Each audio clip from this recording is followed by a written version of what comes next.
A lot of people have been asking for an update on the chickens. So 6 weeks ago, we ordered 50 baby chicks, and we did 25 meat birds, and we did 25 laying hens. Here it is 6 weeks later, and we've got them moved up to the coop, and a lot has happened. In delivery from the hatchery, we lost 3, so that took us to 47.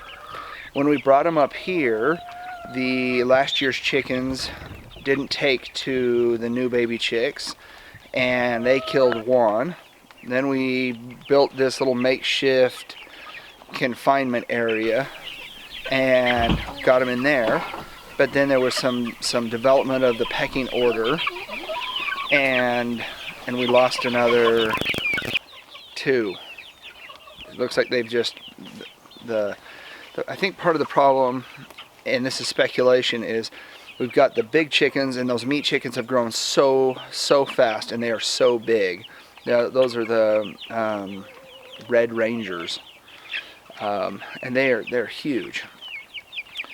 But they're going to make great meat birds, and we'll put those in the freezer in a throughout the summer. Try and do those 10 at a time or 7 or 8 at a time, and then we'll have those in the freezer. That way we don't take up too much room in the freezer, but we've always got a constant supply of chicken. But that'll leave us with hopefully our 3 chickens from last year's batch that have been still producing eggs straight through the winter, which is great. And then we'll have this year's chickens that'll be producing eggs. So by July, August, my hope is that we'll be in full swing, massive egg production. We'll have eggs coming out of our ears, and the kids can sell those, or we'll give them to friends and neighbors and family and everybody else. But we've learned a lot. Of those birds that came from the hatchery originally, there are several that were cripples. Maybe there's a better word for that. Some of them that just haven't grown like the others. And I've got one little guy that I have kind of quarantined off. I leave him in the coop with the ducks, and that's another story. I'll get to the ducks in a minute. But he's the runt. He's an absolute runt, and he's got some growth problems with his legs where he doesn't really run. He can kind of hop around, and that's about it. But we're not going to throw him out or put him with the big chickens because he'd get trampled or beat up. So we've kind of quarantined him to his own area. Oh my gosh.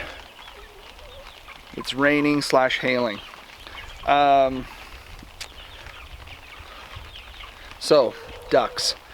The guy down at the feed store, and we use Carter Country. We order our chickens through them because we can order any time of year, and we can get our chickens in about a week. If you go to some of the other places, there's a local North 40, and they bring them in for springtime for about a month or so, and you can go in and buy them.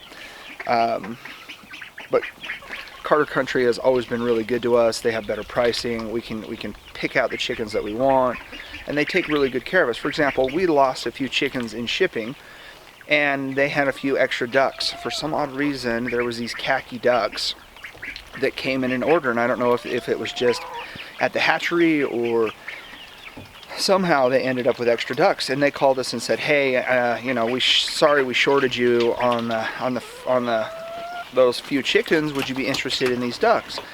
And we thought, in our ignorance, yeah, ducks will be great. Let's do ducks. That'll be fun. We've got a great big pond on the property, and we'll do ducks. But having had the ducks now for 5-6 weeks,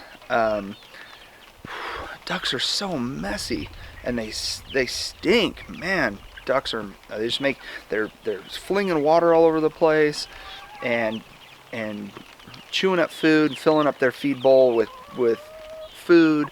They're just really, really messy. Surprisingly more messy than the chickens. I've got a chicken pecking my leg. What, man?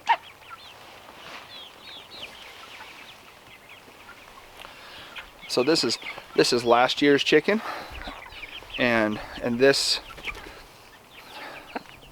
chicken has kind of been the troublemaker for the new baby chicks. This one does not play well with others, but that's okay. We'll keep you. So we got the baby ducks. So we've got the baby ducks, and we're going to try it out. It may end up that we have to build a separate area for the ducks. I'd love to put them out by the pond, and they can use the pond and come and go. That would kind of, because they require a massive amount of water. It seems like with the chickens, we fill up their water every other day. With the ducks, sometimes I'll come twice a day and have to refill their water because they're splashing around in it and they're kind of wasting it. What? What do you guys want? Crazy chickens. So if we could put the ducks down by the pond, and if they had access to the pond, then they would have unlimited water supply. They can make all the mess they want to make, and we wouldn't have that mess in with the chickens. And so I don't know, we'll see how that kind of goes. My hope is that they can just kind of free range around. You know, we had problems with the bobcat through the winter time, and that was unfortunate. We lost a lot of chickens. But I don't know that was Mr. Bobcat or the chickens. I think that was Mr. Chicken Farmer. We should have done better security. You know, we have fences around here, but those fences are only like a foot tall once the snow piles up. So hopping over them is no problem. So we will improve security for this coming winter and hope that we can we're going to build a bigger walk-in coop, and that'll hopefully keep those chickens in the coop through the winter, better protected from Mr. Bobcat, and hopefully keep better egg production going year round. I have really fallen in love with the country eggs. I don't think I can ever go back to just generic white cheap Walmart eggs. I've tasted the sweet fruit, and there's no going back.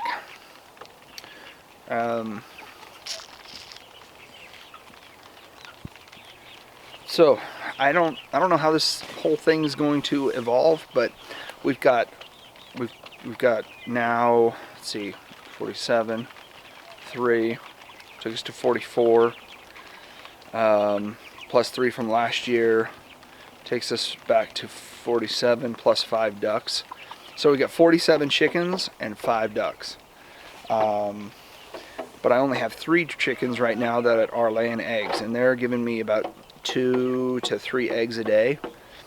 It seems like I'll get 2 one day and then I'll get 3 the next.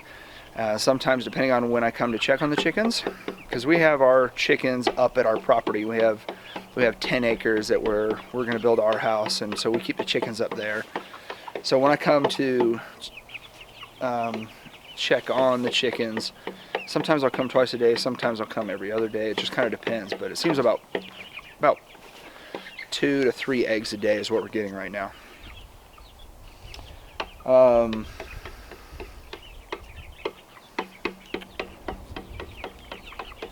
I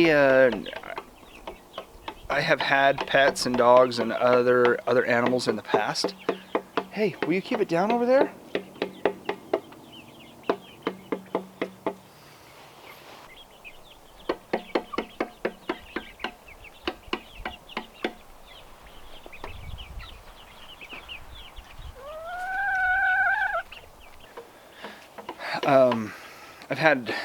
I've had dogs and cats and other things. I have never had a pet. I mean, this whole year of experimenting with chickens and figuring out what works for them and how they work and what they like to eat and the pecking order and just everything we've learned about chickens. I don't think I'll ever go back to anything other than an animal that produces food. I mean, when I think of all of the brown Tootsie Rolls that I had to pick up in the backyard because I had a dog, versus showing up here and yeah, these guys make a mess, but I've got that mess pretty well contained. But they give back with some tasty eggs, and we're gonna have all sorts of chicken for doing fried chicken this summer on the barbecue. Yeah, if you're gonna do pets, do quote unquote pets, animals that produce food. It's way better. I think some of the other things that surprised me about chickens, especially chickens at this level, I think if I would have just gotten 3 or 4 or 5 chickens, that this would be a whole totally different experiment. But messing around, trying to take care of,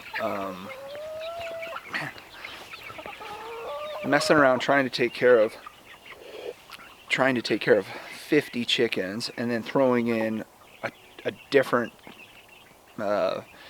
variety like the ducks, and trying to manage all of that at the same time has made this really chaotic. I think I should have started small. That's not really me and how I roll, but I should have started with like 4 or 5 chickens and just gotten an education and then scaled that up progressively as my education grew. But this was kind of a forced education, and there were some hard lessons and hard things to deal with, but moving forward, at least now I have that education, and I can design and build a system where we can get set up where we can get to an annual production of eggs, always having farm fresh eggs for our family and friends and neighbors and everybody else, but then understand the feed and how to fight the weather and what's best in the wintertime, and when do we scale down and when do we scale up. I'm going to be a lot further along in getting there than if I would have started slow and scaled this thing a little bit at a time. We kind of jumped in with both feet. Will you keep it down? But ton of fun. I think, my wife calls this an expensive hobby, and coop and fencing and feeders and those initial losses. Well, you learn what works in your environment. Like I had no idea that some bobcat was going to come along in the middle of winter and get into the coop, be smart enough to get into the coop and help himself to the chickens. That I didn't see that coming. I didn't even know we had bobcats here. I mean, in my mind, bobcats were somewhere else. So now we know, and now we can combat that. How they deal with cold and the weather. These 3 chickens sat out here in the coop, just the 3 of them in the coop that's probably 5 by 5, and they were totally fine all winter. There was a couple of really cold nights where the water froze inside the coop, but they were fine.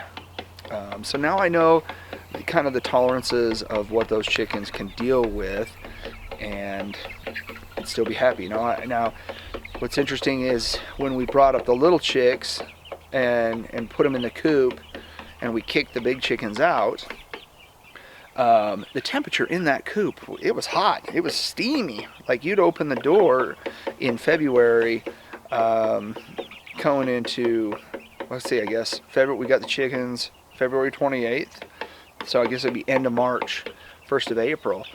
There were some cold nights. You'd open that door and it was steamy in there. All the heat that those chickens were putting off was heating up the whole thing, and they were all comfy and cozy.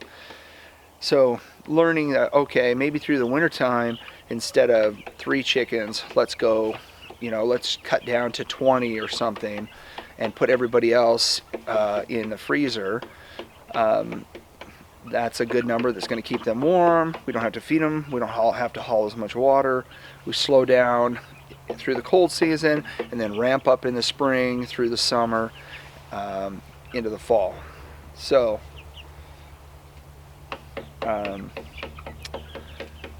this whole process of learning, and it's not just, we have chickens in the summertime and we keep them for 6 months and put them in the freezer. I'd really, that's a model that works, and a lot of people do that, but I would like to get to being able to have eggs year round.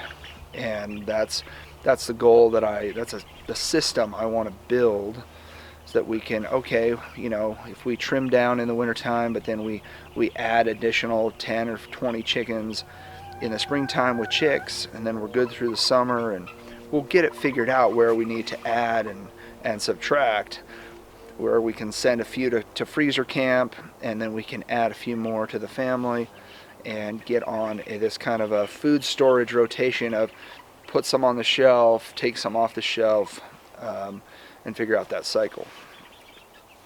And then as that develops and we get that figured out, we'll add additional animals.